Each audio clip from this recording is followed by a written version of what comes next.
தமிழக ஆளுநர் வித்யாசாகர் ராவை சந்திக்க நேரம் கேட்டு அதிமுக மக்களவை மற்றும் மாநிலங்களவை உறுப்பினர்கள் கோரிக்கை விடுத்திருப்பதாக எம்பி நவநீத கிருஷ்ணன் தெரிவித்திருக்கிறார். காஞ்சிபுரம் மாவட்டம் கூவத்தூரில் செய்தியாளர்களை சந்தித்த அவர், ஆளுநரை சந்தித்து நேரில் வலியுறுத்தியும் நினைவூட்டல் கடிதம் கொடுத்தும் காலம் தாழ்த்துவது நியாயமற்ற செயல் என்றார். நேற்று 5 மணிக்கு கொடுக்கப்பட்ட கடிதத்திற்கு இதுவரையில் எந்த பதிலும் வரவில்லை.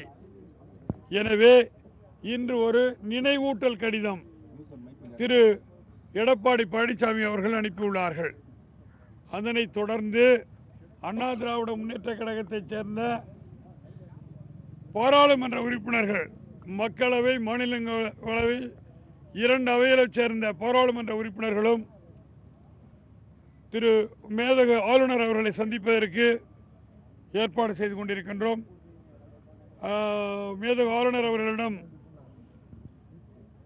அவர்களை சந்திப்பதற்கு நேரம் ஒதுக்கீடு செய்யுமாறு கடிதம் அனுப்ப உள்ளோம். எனவே இந்த காலதாமதம் என்பது எந்த வகையிலும் நியாயமில்லை. இது தமிழக மக்களுக்கு செய்யப்படும்